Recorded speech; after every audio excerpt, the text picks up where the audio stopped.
အားလုံးပဲမင်္ဂလာပါဒီနေ့ကတော့ Bay Area Santa Clara မှာရှိရဲ့ training လေးဖြစ်ပြီး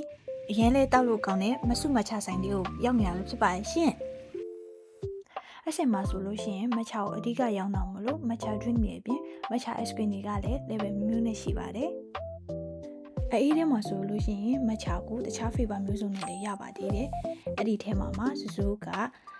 mango matcha smoothie လေးကိုမှာခဲ့ရပဲဖြစ်ပါတယ်တငယ်ချင်းတွေကတော့မချောက်တခြားဖေပါလေးတွေနဲ့မှန်ခဲ့ကြပါတယ်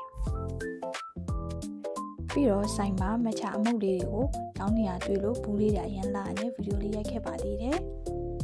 ဆိုင်ရဲ့ decoration ကလည်းအရင်လာတယ်လိုက်တင်လေးကလည်းအရင်လာလို့ကိုဆက်ဖီလေးလည်းထည့်လိုက်ပါသေးတယ်ပြီးတော့အေးမရဲ့ချင်းစောင့်နေရတာမို့လို့အယုတ်ကောက်ဆက်လေးတွေ့လို့အယုတ်လေးလည်းကောက်လိုက်ပါသေးတယ်အယုတ်လေးလည်းတရုပ်ရလာပါသေးရဲ့ရှင်